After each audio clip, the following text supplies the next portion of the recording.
दोस्तों आप सभी को मेरा नमस्कार। मैं अपने YouTube channel physical education at Maurya Akhilesh Kumar पे आप सभी का स्वागत करता हूँ। उम्मीद है सब कुछ अच्छा ही होगा। इस वीडियो में हम फिर से खेल कूद से संबंधित, स्पोर्ट्स से संबंधित जितने भी करंट अफेयर्स हैं उसमें से 10 करंट अफेयर्स को शामिल करके आपके सामने लाया हूँ। आप चैनल पर नए हैं तो इस चैनल को सब्सक्राइब जरूर कीजिएगा, साथ में बेल बटन दबाना न भूलिए, क्योंकि अगला टॉपिक इससे भी महत्वपूर्ण हमारे जो शारीरिक शिक्षा को भारत में बढ़ावा देने वाले हैं उनके लिए अपलोड किया जाएगा। तो आप चैनल को सब्सक्राइब और बेल बटन दबाना ना भूलें, जिससे कि कोई भी वीडियो अपलोड हो तो तुरंत आपको पता चल जाए।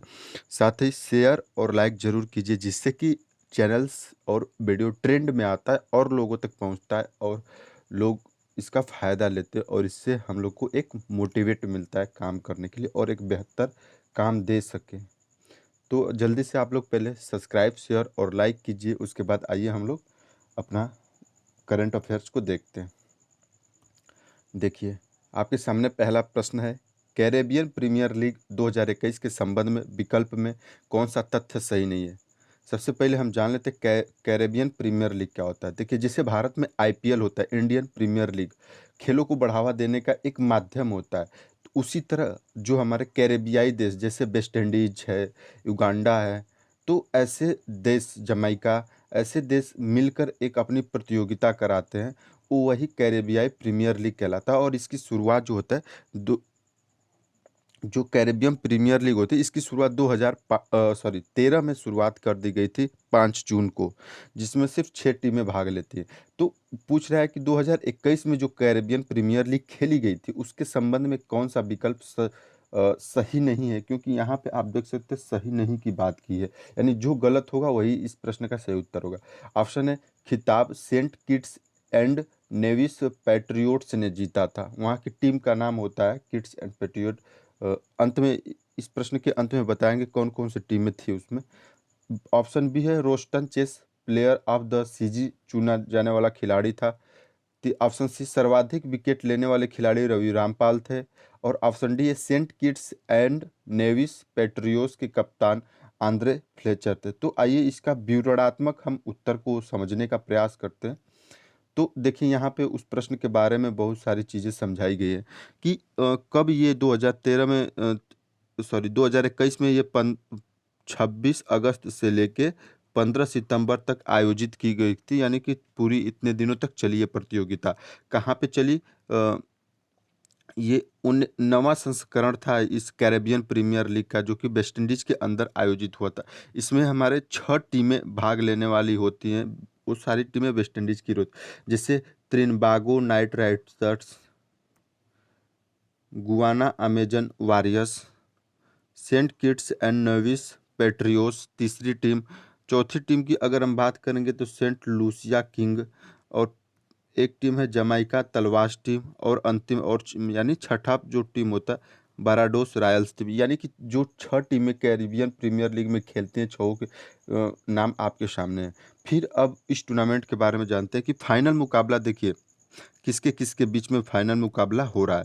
तो फाइनल जो मुकाबला हुआ था ये वार्नर पार्क बेटरेस के अंदर, जगह का नाम है, जिसमें सेंट किट्स जो राज्य होता है उसी के अंदर खेला गया था। ठीक, इसमें फाइनल मुकाबला जो होता है हमारे सेंट किट्स एंड नावेस पेट्रियोस और सेंट लूसिया 2 टीमों के बीच खेली गई थी, जिसमें सेंट किट्स एंड नेविस पेट्रियोस ने 3 विकेट से इस जीत के साथ ही चैंपियन बना था कैरेबियन प्रीमियर लीग का। यानी चैंपियन बनने वाली जो टीम थी वो टीम थी Saint Kitts and Nevis Patriots, team का नाम था। और फाइनल मुकाबले में जो मैन ऑफ द मैच चुना गया था वो डेमिनिक डेट्रेकेस को चुना गया था। और सबसे अधिक रन बनाने वाले, यानी सबसे अधिक जो रन बनाता है एक खिलाड़ी के माध्यम से, वो 446 रन बनाया गया था। किसके द्वारा? रोस्टन चेस जो थे सेंट लूसियस किंग के खिलाड़ी थे, इसलिए इनको जो होता है सबसे अधिक रन बनाने की वजह से प्लेयर ऑफ द सीजन इनको चुना गया था। ठीक, अब सर्वाधिक विकेट इस मैच में किसने लिए? सर्वाधिक विकेट लेने का काम जो था 19 विकेट लिया गया रवि रामपाल के द्वारा। रवि रामपाल जो थे त्रिनबागो नाइट्स राइडर के खिलाड़ी रहे थे। ठीक, तो सेंट किट्स और उसके कप्तान के बारे में बात, क्योंकि ऑप्शन में कप्तान की जिक्र किया था। तो Saint Kitts and Nevis Nevis Patriot के कप्तान डेविन ब्रावो थे, और जो सेंट लूसियस किंग था उसके कप्तान आंद्रे फ्लेचर। तो हमने यहाँ क्या देखा, सर्वाधिक विकेट लेने के रूप में रवि रामपाल त्रिनबागो नाइट्स थे।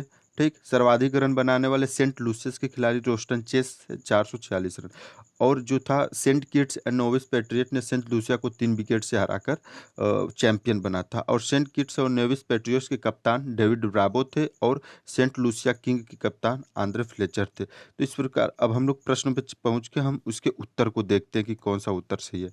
ठीक, तो देखिए यहाँ ऑप्शन दे रखा है सेंट की खिताब जो था यानी चैंपियन जो बना था वो Saint Kitts and Nevis Patriot ने जीता था सेंट लूसिया को 3 विकेट से हरा के। तो ये सही है, ये गलत हो, क्योंकि सही को नहीं इसमें सही करना है, बल्कि जो गलत है उसी को सही मान करना है।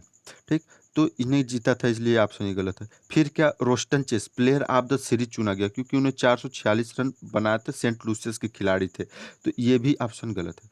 सर्वाधिक विकेट रवि रामपाल ने लिए थे, जो त्रिनिबागो के खिलाड़ी थे, और इन्होंने देख लेते हैं एक बार कितना विकेट लिए थे। इन्होंने 19 विकेट लेने का काम किया था, यानी कि जो रवि रामपाल थे इन्होंने 19 विकेट लेने का काम किया था, इसलिए ये ऑप्शन भी गलत हो जाता है। अब देखिए, Saint Kitts and Nevis Patriot के कप्तान आंड्रे फ्लेचर नहीं थे बल्कि डेविड ब्रावो थे, तो इसलिए ये ऑप्शन जो होता है ये सही होता है, क्योंकि उस टूर्नामेंट में ये चीज़ें गलत थी। तो इस तरह से हमने पहले प्रश्न को क्लियर कर लिया। अब हम लोग प्रश्न संख्या 2 पे आते हैं। देखिए 2 में क्या है, सितंबर 2021 को संपन्न गोल्फ प्रतियोगिता डच ओपन 2021 का खिताब किसने जीता? यानी कि सितंबर में 2021 में एक संपन्न हुआ था गोल्फ प्रतियोगिता, उसको खिताब किसने जीता है? ऑप्शन है मिथियास सिम्प्स, ऑप्शन बी एलेजांद्रो कैनिजारेस, और क्रिस्टोफर ब्रोबर, और रिकार्डो सैंटोस। तो पहले प्रश्न की तरह इसको भी हम लोग अच्छे से देख लेते हैं क्या है। देखिए, ये जो आयोजन किया गया था डच प्रतियोगिता, ये 16 सितंबर से 19 सितंबर यानी 3 दिन आयोजित की गई थी। और कहाँ पे, ये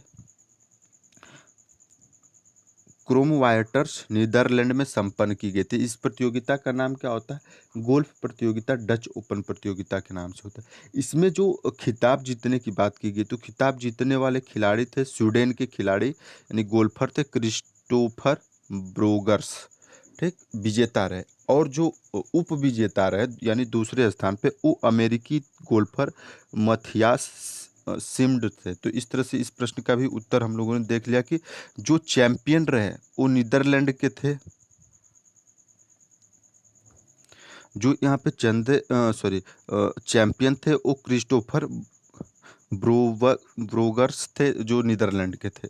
और जो जो सेकंड स्थान पे था यानी कि उप विजेता, वो अमेरिकी के मिथियास सिम्ट थे। ये दोनों खिलाड़ी थे, यानी ये पहले नंबर पे रहे और ये दूसरे नंबर पे रहे। तो इसका जो उत्तर से है वो क्रिस्टोफर ब्रोगर्स है। क्लियर? अगर कोई भी कन्फ्यूजिंग होता है या कोई समस्या आती है, समझने में दिक्कत होती है, तो ज़रूर आप अपना राय कमेंट बॉक्स में या हमारे व्हाट्सएप पे ज़रूर दीजिए, जिससे कि मैं और बेहतर तरीके से समझाने का और करने का प्रयास कर सकता हूँ।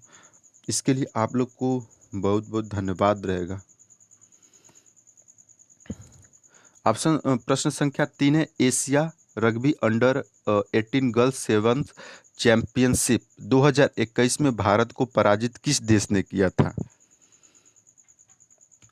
तो 2021 में आयोजित की गई थी ये अंडर 19 रग्बी प्रतियोगिता। इसी को बारे में पूछ रहा है कि भारत जो हुआ किस देश से हार के अपना स्वर्ण पदक गंवा दिया था। ऑप्शन है संयुक्त राज्य अमीरात, ऑप्शन बी उज्बेकिस्तान, किर्गिस्तान, या कोई नहीं। तो इसका भी उत्तर हम लोग देखते हैं। ये जो टूर्नामेंट हुआ था एशिया रग्बी अंडर 18 गर्ल्स की जो महिला टीम थी उसकी जो आयोजन हुआ था 18 से 19 सितंबर 2 दिन आयोजित की गई। कहाँ आयोजित की गई? 2021 में ताशकंद के, अब हम लोग देते थे, ये ताशकंद के उज्बेकिस्तान देश में संपन्न की गई थी, जिसमें चार टीमें पार्टिसिपेट की थी। पहली टीम जैसे किर्गिस्तान, भारत, कजाकिस्तान और संयुक्त अरब अमीरात, ये 4 देश इस टूर्नामेंट में, इस प्रतियोगिता में पार्टिसिपेट करते हैं। और फाइनल मुकाबले में जो था, भारत की जो अंडर 18 महिला टीम थी वो यूएई यानी कि संयुक्त अरब अमीरात के महिला टीम से 21-17 से फाइनल मुकाबले में हार गई और उन्होंने रजत पदक जीत पाया। तो इस प्रकार इस प्रश्न का जो सही उत्तर हमने देखा कि वो संयुक्त अरब अमीरात इसका चैंपियन बना था, यानी भारत को हरा के चैंपियन बना। और कहाँ आयोजित हुई थी, तो वो उज्बेकिस्तान के ताशकंद में आयोजित की गई थी। ठीक। अब प्रश्न संख्या 4 है कि सितंबर 2021 में संपन्न नॉर्वे शतरंज टूर्नामेंट 2021 में मास्टर ओवर का खिताब किसने जीता था?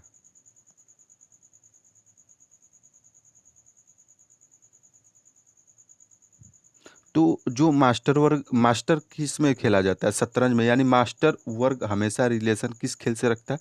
शतरंज से रखता है। तो हम लोग ऑप्शन की बात करेंगे तो इनियन, डी गुडेस, दमित्रिज कोलार्स और लुडियन कार्लसन। तो हम लोग इसका उत्तर देखते हैं विवरण तरीके से। देखिए, जो ये शतरंज आयोजित हुआ था नॉर्वे में, ये एक पेशेवर शतरंज प्रतियोगिता होती है। पेशेवर शतरंज का मतलब होता है कि पैसे के लिए खेले जाने वाला शतरंज होता है। ठीक। एक होता है शौक से, जो कि हम अपनी जैसे हम लोग अपने खेल फेडरेशनों के नाम देखते हैं ना, कि एमेच्योर शब्द पहले लगता था, अब वो एमेच्योर शब्द हटा के एसोसिएशन।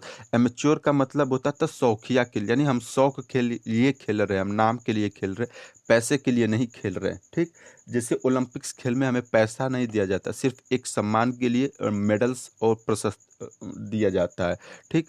और लेकिन अब वही हम कोई वर्ल्ड कप खेले तो इसमें क्या होता है, पैसा भी खिलाड़ी को, तो ये फॉर्म पेशेवर हो जाता है, मतलब पैसे के लिए लोग खिलाड़ी, तो वो पेशेवर होता है।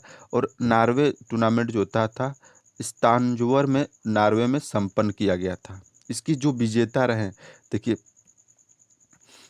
विजेता जो मास्टर वर्ग में रहे वो डी गुडिक भारत के खिलाड़ी रहे विजेता के रूप में। और उप विजेता भी दूसरे स्थान पर भी भारत के ही पी इनियम भारत के रहे। और तीसरा स्थान पर खिलाड़ी जो था वो जर्मनी के द्रमित्रित कोलार्स। तो यहाँ पे हमने पहले, दूसरे और तीसरे वर्गों को, तीनों विजेताओं को हमने देख लिया। तो प्रश्न का जो उत्तर होता है वो डी गुडेक होता है, जो पहले स्थान पे आते हैं, भारत के थे। और जो ऑप्शन ए होता है इनियन भी भारत के थे और इनको दूसरा स्थान प्राप्त हुआ था। और दमित्रिज कोलास जो थे जर्मनी के, इनको तीसरा स्थान प्राप्त होता है। तो इस प्रकार से इस प्रश्न का उत्तर जो डी गुडुक था उन्होंने। फिर प्रश्न संख्या, नेक्स्ट चलते हैं हम लोग प्रश्न संख्या 5 पे, कि आईसीसी पुरुष T20 वर्ल्ड कप विश्व कप का आधिकारिक एंथम गीत live the game love the game जारी किया गया। इस गीत को किसने तैयार किया? अभी तक मतलब T20 जो मेंस वर्ल्ड कप होता था उसका कोई थीम सॉन्ग नहीं था, जिसको अब तैयार कर लिया गया। तो उस तैयार करने वाले व्यक्ति का नाम क्या होता है? ऑप्शन है अमित त्रिवेदी, प्रीतम चौधरी, शंकर महादेवन और अमल मलिक। देखते हैं फिर। देखिए, सितंबर 2021 में ये एंथम गीत जारी किया गया था। प्रश्न आता है कि कब ICC T20 world cup man world cup का थीम सॉन्ग कब लॉन्च किया गया, यानी कि आया, तो वो 23 सितंबर 2021 को लाया गया। उसको अंतर्राष्ट्रीय क्रिकेट परिषद आईसीसी ने मान्यता दी एंथम गीत के रूप में। ठीक। तो इस गीत को गाने की अब तैयारी करने वाले जो व्यक्ति का नाम होता है वो होता है भारत के ही अमित त्रिवेदी। अमित त्रिवेदी ने इस गीत को तैयार किया और उसने उस गीत का जो टैग लाइन था, वो टैग लाइन के रूप में उन्होंने लिखा लिव द गेम, यानी कि खेल से जुड़े रहो या खेल में बने रहो, और लव द गेम, साथ में खेल से प्रेम भी करो, खेल से जुड़ो और प्रेम करो के बारे में शुरुआत होती है इस गाने की। ठीक। और जब ये गाना लॉन्च किया गया था उस समय इसमें एनिमेटेड के तौर पे जो खिलाड़ी लोग शामिल थे उसका नाम है कि Virat Kohli Glenn Maxwell Australia के विराट कोहली, भारत के राशिद खान बांग्लादेश के, और किरण पोलार्ड वेस्ट इंडीज के, ये 4 खिलाड़ी उसमें शामिल थे उस वक्त। और जो T20 वर्ल्ड कप 2021 का आयोजन होना है वो कहाँ पे आयोजन होगा?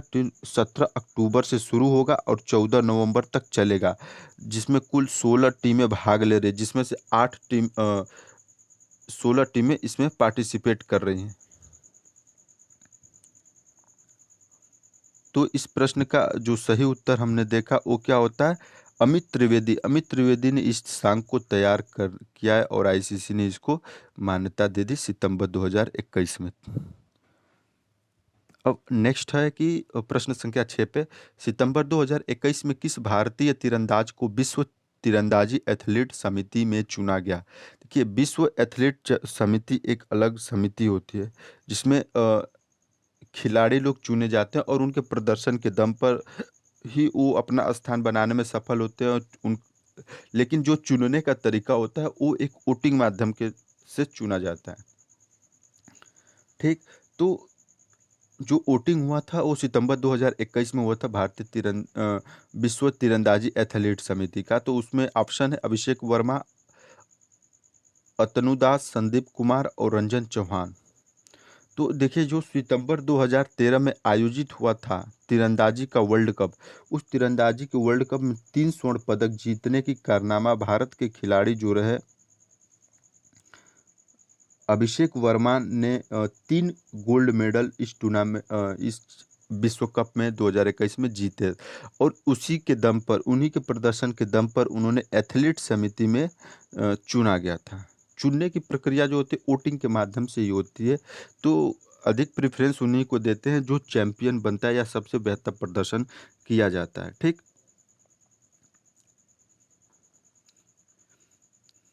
तो जो पुरुष वर्ग थे वो उसमें अभिषेक वर्मा की चुनी गई थी। और पहले से ही इसमें सदस्यता के रूप में जो रूस की इस समय मौजूदा चैंपियन है उनका, उस खिलाड़ी नतालिया अवदीवा, 2 लोगों का चयन किया गया था।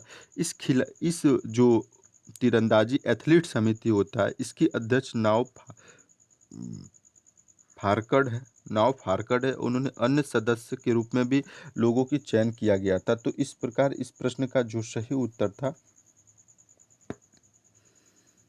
वो हमारा अभिषेक वर्मा इस प्रश्न का सही उत्तर होता है। अब प्रश्न संख्या 7 है कि सबसे अधिक भुगतान पाने वाले फुटबॉलरों की सूची जारी की और इस सूची के विकल्प में कौन सही नहीं है। यहाँ पे भी यही चीज़ है, निगेटिव जो गलत ऑप्शन होगा उस चीज़ से जुड़ी हुई गलत चीज़ें उसी को सही करना है। यानी कि प्रश्न कहता है कि जितने भी वर्ल्ड के फुटबॉल है अंतर्राष्ट्रीय स्तर के, उसमें सबसे अधिक कमाई किस खिलाड़ी के माध्यम से की जाती है, कौन सी इस पे, इसके बारे में बताना है। क्रिस्टियानो रोनाल्डो शीर्ष पे, लियोन मेसी दूसरे स्थान, नेमार जूनियर तीसरे स्थान और मोहम्मद साहिल चौथे स्थान पे हैं। तो देखते हैं हम लोग कौन सा प्रश्न ऑप्शन सही होता है।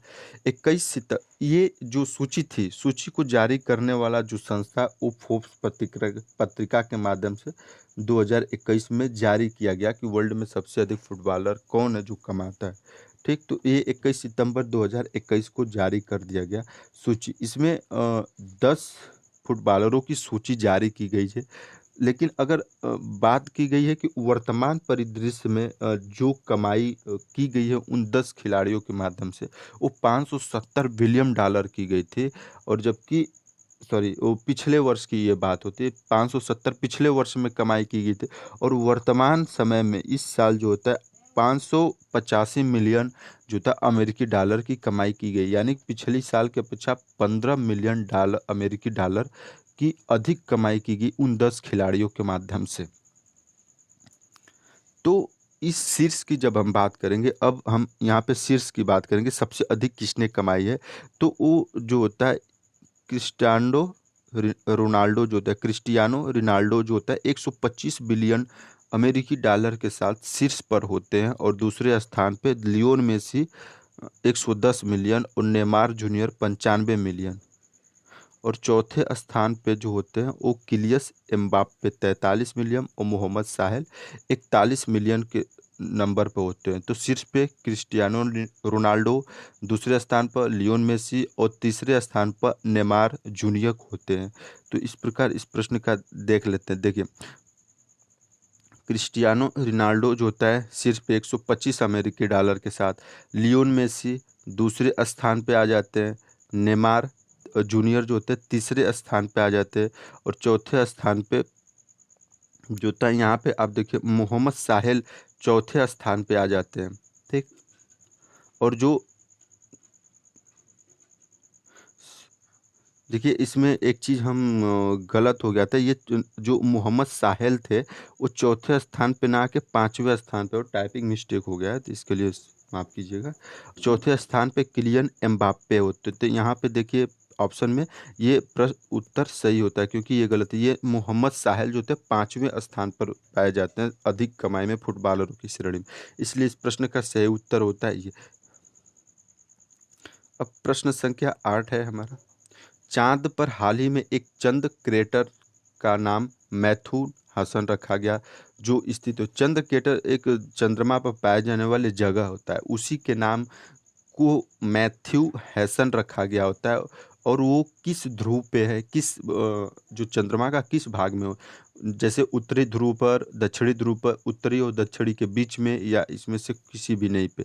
तो देखिए 20 सितंबर 2021 को घटना घटती है। 20 सितंबर 2021 को अंतर्राष्ट्रीय खगोलीय संघ द्वारा चंद्रमा के दक्षिणी ध्रुव पर, किस ध्रुव पे, यहाँ पे स्पष्ट कर दिया गया है कि दक्षिणी ध्रुव पर स्थित एक क्रेटर यानी गड्ढा था, उसी का नाम आर्कटिक खोजकर्ता, यानी आर्कटिक जो महाद्वीप है, ठीक, महासागर होता है आर्कटिक, आर्कटिक उसी की खोजकर्ता थे मैथ्यू हैसन के नाम पर रखा गया था। मैथ्यू हसन के नाम पर दक्षिणी ध्रुव में स्थित होता है। हैसन के नाम पर चंद्र क्रेटर का नाम रखने का प्रस्ताव जो था ब्रेटरोज फेडरर द्वारा प्रस्तावित किया गया था, जिसको मान लिया, लेकिन हैसन जो थे एक अश्वेत व्यक्ति थे, और 1909 में जो मैथ्यू हैसन थे वो दुनिया के शीर्ष पर पहुंचने वाले जो अभियान दल था, दुनिया के शीर्ष पर पहुंचने वाला अभियान दल, उसके ये नेतृत्व करता थे, सदस्य थे। इन्हीं के माध्यम से वो टीमें हैंडल की जा रही थी, तो इसीलिए इन्होंने इनके नाम का चुनाव किया गया था। मैथ्यू हसन जो थे चंद्र कैटर चंद्रमा के दक्षिणी ध्रुव पर स्ट्रेब और डी गॉर्जिस के मध्य स्थित होता है। ठीक, ये दक्षिणी ध्रुव पे दो और नाम होते हैं, स्वेब्ड्र और डिगोर्डेज, दोनों के बीच में ये चीज़ें स्थित होती हैं। जो क्रेटर था, क्रेटर का नामकरण लैंडिंग साइट का चयन करना आसान बना देगा, और ध्रुवीय खोज में अदृश्य आकृति का उजागर करने का अवसर देगा। दो चीज़ होगा कि चंद्रमा पर उतरने में और हमें आसानी मिलेगी, और वहाँ के ध्रुवों पर जो भी अनजान चीज़ें उससे हम परिचित होंगे। ठीक, तो इस प्रकार इस प्रश्न का जो सही उत्तर था वो कौन सा था, दक्षिणी ध्रुव पर। ठीक, तो इस प्रश्न का उत्तर हमने जान लिया। अब नेक्स्ट क्वेश्चन प्रश्न संख्या 9 पे आते हैं कि T20 क्रिकेट में 10,000 से अधिक रन बनाने वाले और 300 विकेट लेने वाले विश्व का पहला खिलाड़ी बन गया। देखिए इस प्रश्न में सिर्फ इंटरनेशनल T20 मैच की बात नहीं करेगा, इसमें जैसे प्रीमियर लीगें हो रही हैं, IPL, कैरिबियन प्रीमियर लीग, या और भी इंटरनेशनल मैच है, सबको जोड़ के ये चीज़ें प्रश्न को तैयार किया गया। इसमें सबसे आगे कौन है, किरण पोलार्ड, मोइन अली, रविंद्र जडेजा और डेविन ब्रावो। तो देखिए 28 सितंबर 2021 को मुंबई इंडियन की ओर से खेलने वाले एक वेस्ट इंडीज के खिलाड़ी होते हैं किरण पोलार्ड। सब लोग इस खिलाड़ी से खूब अच्छे तरीके से परिचित हो गए। किरण पोलार्ड बहुत शानदार खिलाड़ी है वेस्ट इंडीज का। इन्होंने ही अपना 10,000 से अधिक रन बनाए और 300 विकेट लेने वाले विश्व के पहले खिलाड़ी बन गए। यानी कि रन के साथ साथ विकेट की भी बात हो रही है, सिर्फ रन की बात नहीं हो रही है। ठीक, तो और ये कारनामा जो 10,000 रन और 300 विकेट किस मैच में उनका पूरा होता था, इनका 42वां जो IPL का मैच हो रहा था। ठीक, तो उसी में किंग 11 पंजाब के विरुद्ध इन्होंने ये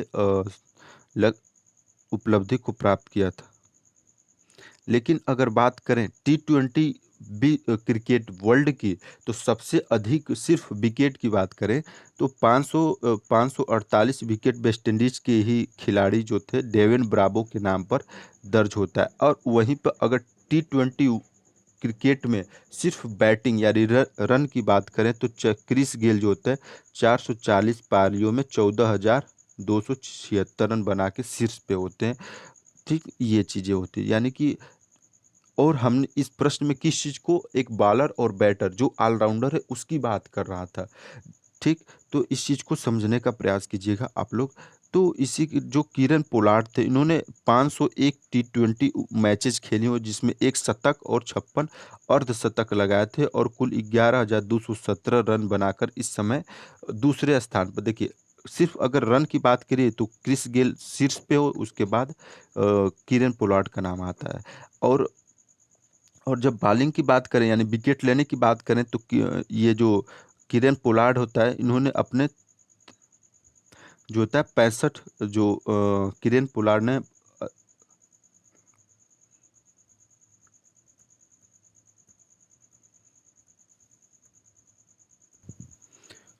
माफ़ कीजिएगा, टेक्निकल एरर के कारण आवाज़ स्किप कर गई थी। तो और इन्होंने ही 500, चूँकि एक मैच खेले तो उसमें इन्होंने 501 मैचों में इन्होंने अपना क्या 11,200 इस समय वर्तमान में 17 रन बना चुके हैं दूसरे स्थान पर, और विकेट के नाम पर इन्होंने 300 विकेट ले चुके हैं 501 पारियों में। ठीक, अब चूंकि ये आईपीएल मुंबई इंडियंस की तरफ से खेलते हैं तो कुल 175 मैच अभी तक ये खेल चुके हैं और इसमें 3,000 से अधिक रन और 46 विकेट प्राप्त कर चुके हैं ये खिलाड़ी। तो इसलिए इस प्रश्न का जो सही उत्तर होता है वो होता है किरण पोलार्ड।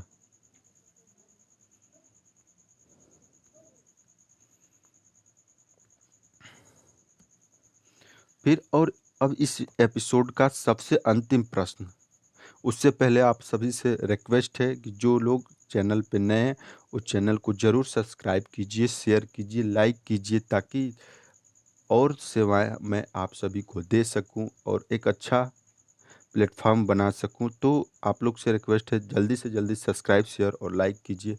फिर हम लोग 10वें प्रश्न पर चलते हैं। विश्व हृदय दिवस कब मनाया जाता है? 28 सितंबर, 24 सितंबर, 30 सितंबर और 29 सितंबर। देखते हैं। देखिए, इससे संबंधित जो भी फैक्ट्स हैं उसके बारे में हम लोग जान जाते हैं कि कब से शुरू हुआ। देखिए, 29 सितंबर को ही विश्व हृदय दिवस मनाया जाता है। ठीक, ये दिवस जो होता है किसके माध्यम से संचालित किया जाता है, तो विश्व हृदय महासंघ, जिसको वर्ल्ड हार्ट फेडरेशन WF के नाम से जाना जाता है, जिसको 1972 में स्थापित किया गया था, जिसका जेनेवा स्विट्जरलैंड के अंदर इसके हेड ऑफिस है। 1972 में बनाया गया था। ये सरकारी न होकर बल्कि एक नॉन गवर्नमेंटल गैर सरकारी संगठन होता है, जिसके माध्यम से इसके कुछ उद्देश्य होते हैं। उसको नीचे हम लोग देखते हैं क्या इसका उद्देश्य होता है। जैसे कार्डियोवैस्कुलर रोग, जो हृदय से जुड़ी रोगों है उसके बारे में लोगों को जानकारी देना तथा उसकी बचाव के लिए भी लोगों को जागरूक करने का इसका उद्देश्य होता है। दूसरा उद्देश्य कि लोगों के अंदर जब जागरूक आप फैला रहे हैं तो आप उसको धूम्रपान, अस्वस्थ आहार, जैसे कि जैसे फैटी चीज़ें खाते हैं आज के समय में, फास्ट फूड हुआ, उससे क्या हुआ, शारीरिक निष्क्रियता, यानी हम अगर वर्क नहीं करेंगे तो हमारे अंदर अनवांटेड चीज़ें बाहर नहीं निकल पाएगी, तो हमारे लिए वो हानिकारक होगा। तो यह सब चीज़ों के बारे में लोगों को बताना और कैसे इन चीज़ों से बचा जाए और मतलब नियंत्रित किया जाए, इसके बारे में अ, जागरूकता फैलाने का काम करता है। और वर्तमान स्थिति की बात करें तो प्रतिवर्ष हृदय रोग की वजह से 18.6 मिलियन लोगों की मृत्यु हो जाती है इस हृदय रोग की। तो इसकी जो मनाने का डेट होता है 29 सितंबर को मनाया जाता है। और शुरुआत कब हुई थी? 1972 में जेनेवा स्विट्जरलैंड के अंदर। तो इस प्रकार से आज का ये एपिसोड हमारा ख़त्म होता है। और देखिए, हर चीज़ का पीडीएफ पाने के लिए या बाद में भी कोई वीडियो को पाने के लिए आप हमारे इंस्टाग्राम और टेलीग्राम चैनल से जुड़ जाइए। इसका लिंक मैं अपने वीडियो के डिस्क्रिप्शन बॉक्स में दे दूंगा। और वीडियो को ख़त्म होने से पहले आपसे फिर से रिक्वेस्ट करता हूँ, वही बात, शेयर, सब्सक्राइब और लाइक ज़रूर कीजिएगा। आप सबको धन्यवाद।